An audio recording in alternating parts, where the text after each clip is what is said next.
আমার কোলে বসে খেলাধুলা আমাকে একবার খুশি মনে বিদায় করো।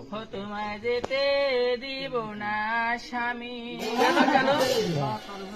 জীবনের জীবন